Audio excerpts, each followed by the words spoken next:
Hey everyone, it's Angela here again. I hope you're all having a great day.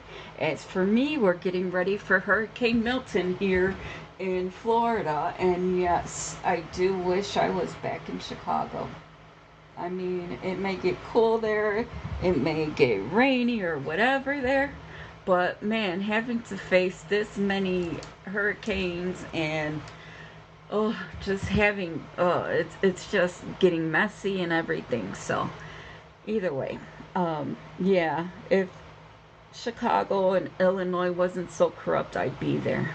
But because of fools like this guy and his extra large companion at the state level, Pritzker.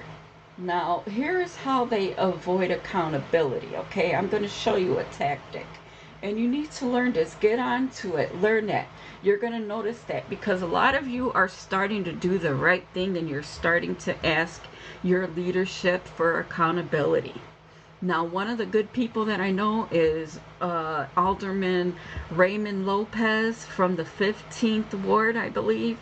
And there is, I think, Mr. Beals, Anthony Beals, I think. I'm sorry, I'm not too familiar with his name. But he is basically the one who's trying to, let's address the sanctuary city stuff, West Side. He's in a good area. He's a good man. I don't always agree with him, I'll tell you that. But he's definitely looking to help the people of Chicago before his own pocket and all that. And I'm going to show you how this dude right here, he definitely is trying to humiliate a journalist.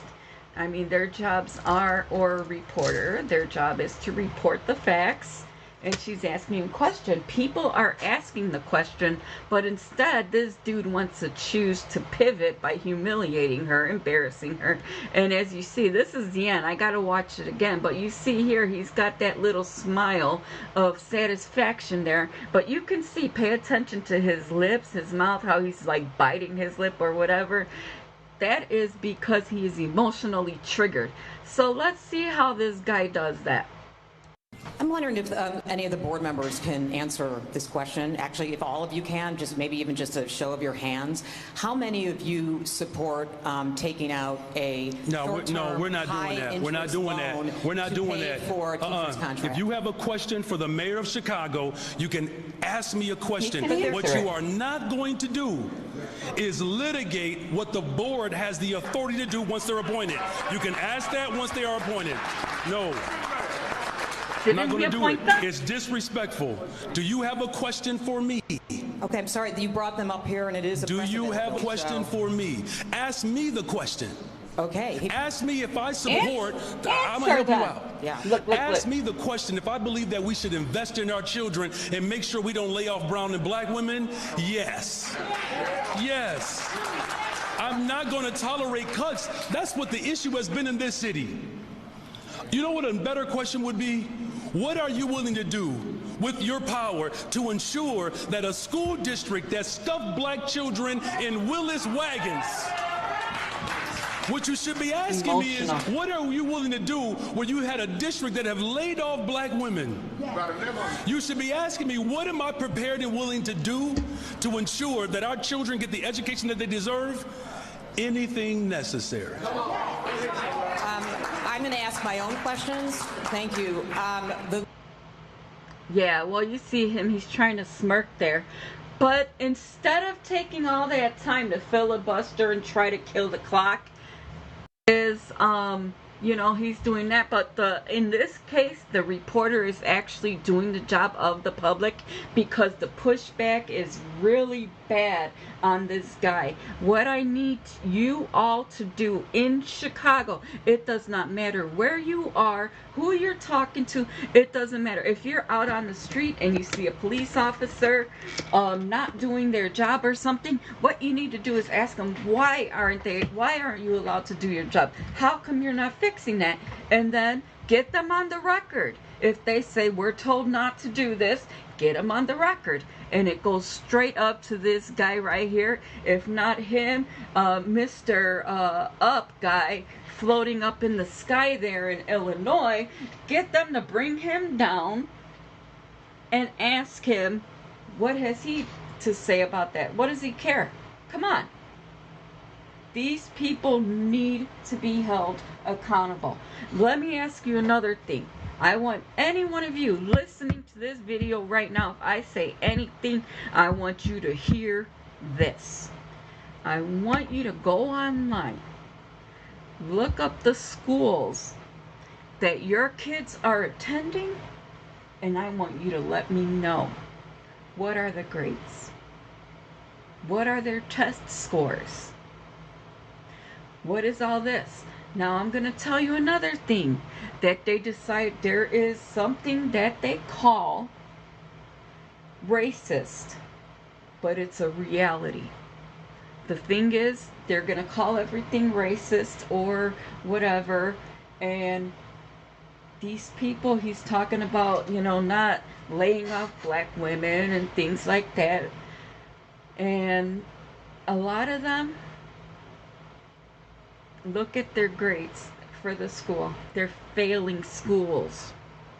And all these people are working their jobs without having to give an account as to why their schools are failing. Now, you could blame Republicans all you want, because I dare you to go in your district where you live, and I want you to find me a Republican representative there. Stay in your neighborhood where you live. You know they've been, I mean, I'm 50. And I've been hearing how Republicans have ruined Chicago for my whole life. But when you look there, how many Republicans are running in your government? Find one. Find one in the last 50 years. Okay? So I'm telling you, these people you're putting in charge, they don't have your best interests at heart. Y'all need to wake up, get these people on the record. You see anything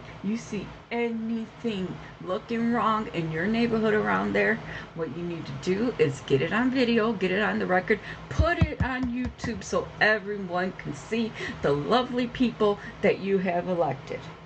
Yeah, it's like them people, they could put on a real good whatever, on a good mask, but then it shows. Yeah. Now, that is what they're doing. And guess who's going to pay the price for this? A high interest loan, because Chicago's credit score sucks. It's just like if you're going to get a car, you're getting a car, they're like, okay, I need you to finance it, I got to get that car note. Why is your car note so high? Well, it's because you have to pay 20-30% interest, or maybe at least 20% interest rate on your car to finance it. If you're the worse your credit is, the higher your interest will be. Why? It's considered high risk. And these people, find out where that money's going, because you're going to be paying higher rent, higher taxes, and life is going to get even more suckier than what it is right now. So Chicago, you're the first ones who have to get this exposed, because I know I spent my life down there. Except, say, the last 2 years, I spent my life down there, and it's never changed since I was a kid. How many of you are willing to go down with this boat? All right? You need to think about yourselves, not what they have to say. You listen to what's going on in your head. All right? I'll talk to you guys soon. Bye.